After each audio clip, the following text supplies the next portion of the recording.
Hello, my name is Shelly Hall, and this is my project on professional communications. In this project, I am going to go over all the modules that we covered in the class this semester, and we'll start with Module 1. In Module 1, we learned how to get acquainted with others in the class, and as well as to gain an understanding of the professional communication. In this module, we also learned the different ways that you can communicate, such as email, texting, telephone calls, Jabber on your computer. We also have completed a status report. I personally had never seen one of these in the class, so I do believe this could be a useful tool, though. In Module 2, we covered using grammar correctly. In the module, my biggest takeaway from this is how lazy we as students or even professionals can get with our grammar in emails, text, so on and so forth. I believe when you're using good grammar, your message can come off a lot stronger than it would if your grammar was all over the place. I myself have noticed at times that my grammar is not very well when I'm trying to whip out a quick email or text, and that is something that I need to work on, and we tend to forget to go back and to look at our email or text message and clean it up before we send it out, even just a quick read over it. Module 3, this was actually my favorite module due to the fact that working with unreliable people and feeling that there's horrible communication or respect in an office setting or group.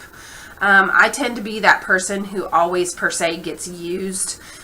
Because I feel when it comes to jobs, I'm always try to be on time. I always try to make sure that I'm reliable. Very few sick days, so on and so forth. But I believe that sometimes that gets me taken advantage of. Again, like I said, I'm always on time. So in this module, we talked about communication between supervisors, subordinates, and coworkers. And my feeling is, though, that even though you get your work, how do you get your workers to be on time and work hard when your supervisor is always the one that's calling in or being late?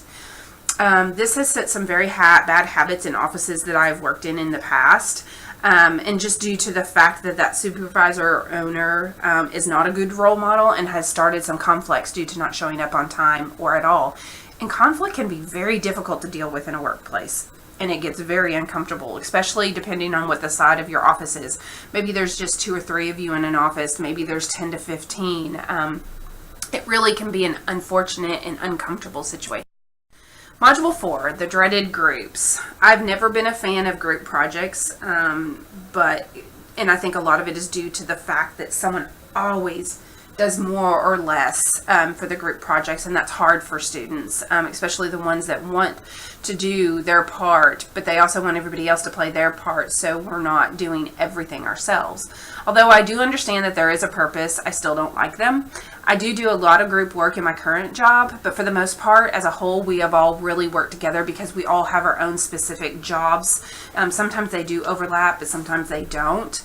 But you can always pick out the ones that you have to do more for. And for the most part, in our group, we did have one slacker in our group, it seemed to be. But I learned that someone always has to pick up that slack. Module 5, business writing. You can have memos, emails, business letters, reports, different kinds of documentations.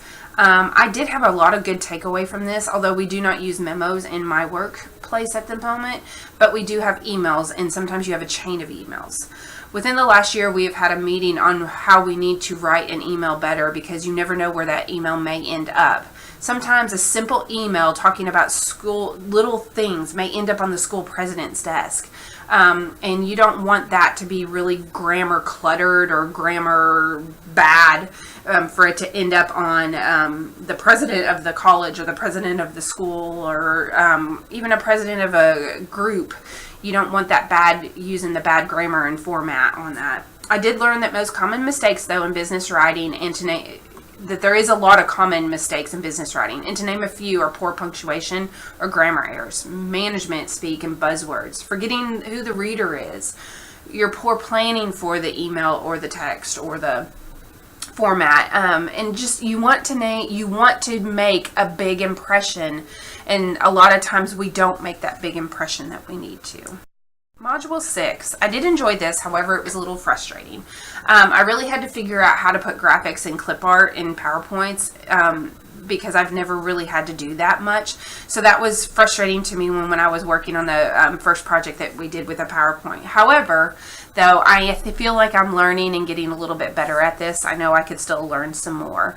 I do personally believe, as a whole, you could do almost a whole class on this and help to teach how to do organizational charts or flow charts, tables, so on and so forth. I think that would be a good class. Module 7, the hated public speaking. I hate public speaking. Is it bad that we all feel this way? I don't like to start out public speaking, but once I do get going, I usually become a little bit more comfortable. Some people are just natural at it. I have a colleague that is very good at public speaking and just rolls with it and flows with it and makes people laugh, and I wish sometimes I could do that. Sometimes I feel like I can, and sometimes I feel like I'm just reading from the PowerPoints. But you can tell how nervous some people are. The ones that get me, though, are the ones who say a lot, and I really try in my speaking not to say that. I've been in meetings before where we've counted how many times the speaker has said or or just keeping going on with it. By all means, I'm not the best speaker in the world, but once I do get going, as I said, I do get more comfortable with it. Module 8. This was a good module because I'm actually in the process of learning how to conduct meetings. In my own, we have a Veterans Advisory Board here on campus, and they have asked me to actually take over those advisory board meetings. So I'm learning how to get those agendas out and keep on track, so the people who are in attendance to it don't feel like I'm wasting their time or that their time's being wasted, because it's very easy to get off track onto one subject and stay there where you have a lot you need to touch in a meeting. I did put below an example that I used in class. Module 9. This was easier for me because we just did resumes here currently at our jobs here at Arkansas Tech with our staff. So mine had just actually been reviewed and looked over by Career Services. And I had recently done it for another class as well. So that was pretty easy for me. Although I'd never done a cover letter, so that was something new. Module 10. Module 10. I kind of blew this one. I have a hard time writing essays or even critical reviews. I did do in this module, I did my discussion part in the quiz, but I did not turn in my critical writing. Shame on me, I know, and I'm sorry about that. I don't have a lot of confidence in writing, but I have talked to Jennifer via email or even on the phone, and I just need to learn to go with it and get feedback and improve from there on out on doing the critical writing or even the writing essay. Module 11. In this module, again, we had the yet dreaded speech. I tried really hard thinking about what I wanted to do with a persuasive speech. And one day I just happened to be sitting at my desk and I was watching students walk by in between classes. And I noticed that a lot of students were walking by with their heads down in their phones, or they had headphones on, and almost walking into people. I've even gotten up and walked out and walked around the rotunda before and seen people almost walk into the big brick pillars because they're looking down at their phones, not paying attention to the world around them. There's a lot in this world around you. People look up and try to see what's going on in life. You may see some pretty neat things going on. So that's how I tried in my persuasive speech, was to persuade people to look up from their phones and headphones and engage in the world around them. Module 12. Easy to be judged, or how is it easy to be biased? Unfortunately, I feel these are very easy things for us to do as a whole. I think that as a whole, our whole population and now can be very judgmental and very biased. All you have to do is look at the news and you see it. Unfortunately, it is not a good thing to do, and I've had to learn myself of what not to say and what not, just so people do not feel judged. It's easy. Even in my job, it can be as much as being biased on what branch of the military people are in, because Marines may get offended if you call them a soldier, and a soldier may get offended, who would be the Army. A soldier may get offended if you call them a Marine. So we really try here in our office to call them service members, so until we know what branch of the military they're in. And it is very easy to look out your window and judge people on the way they're dressed, on the way they talk, on the way they look. And unfortunately, that can be very bad in a professional setting. So we really need to look at that and try to figure out how not to do that. Again, this is the end of my presentation on my project. I hope you enjoyed it, and I hope that you do feel that I'm getting better in this class, and I hope that from now on I can move forward and feel a little bit more comfortable with this.